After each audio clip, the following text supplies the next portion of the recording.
పర్చూరులోని Srinidhi cold storage లో జిల్లా మార్క్ఫెడ్ వారి ఆధ్వర్యంలో ఏర్పాటు చేసిన శనగల కొనుగోలు కేంద్రాన్ని ఎమ్మెల్యే ఏలూరి సాంబశివరావు ప్రారంభించారు. కొనుగోలు కేంద్రానికి వచ్చిన రైతులతో మార్క్ ఫండ్ మేనేజర్ ఈ సంజీవరెడ్డి 1 ఎకరానికి 7 క్వింటాలు మాత్రమే కొనుగోలు చేస్తామని తెలపడంతో రైతులు ఆందోళన చెంది ఎమ్మెల్యే ఏలూరి సాంబశివరావుతో ఇలా అయితే రైతు తీవ్రంగా నష్టపోతారని నిరసన తెలియజేశారు. ఏలూరి సాంబశివరావు ఈ విషయాన్ని ప్రభుత్వం దృష్టికి తీసుకువెళ్లి సమస్యను పరిష్కరిస్తానని హామీ ఇవ్వడంతో రైతులు శాంతించారు. అనంతరం శనగల కొనుగోలు కేంద్రాన్ని ఎమ్మెల్యే ఏలూరి సాంబశివరావు ప్రారంభించారు. కార్యక్రమంలో మార్క్ఫెడ్ మేనేజర్ ఈ సంజీవరెడ్డి, రైతులు, ప్రజాప్రతినిధులు పాల్గొన్నారు.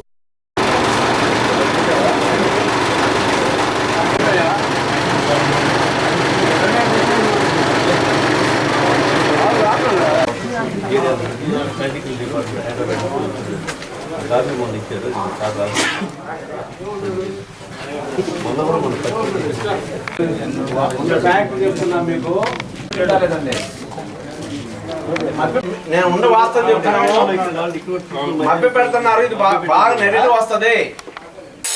మీరు కొనమాకండి, అసలు ఆపండి. ఆపినన్నా లాగాము అంటే 7 గంటల కంటే పెంచి పండించొద్దా నేను ఆలోచన.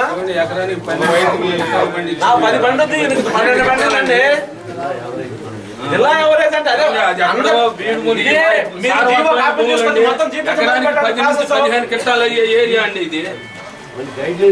గైడ్లైన్స్ మొత్తం తీసుకో, మొత్తం తేవచ్చు కంటే మీరు ఆఫీస్ నుంచి వస్తా న్యాయం జరగదు. మరి ఎమ్మెల్యే గారు వస్తే ఎందుకు తీసుకురాదు సార్? ఇది ఫ్యాక్ట్ కాదండి, సరే ప్రాసెస్ కూడా కాదు. రైతులకు న్యాయం జరగదు అక్కడ జరిగినప్పుడు.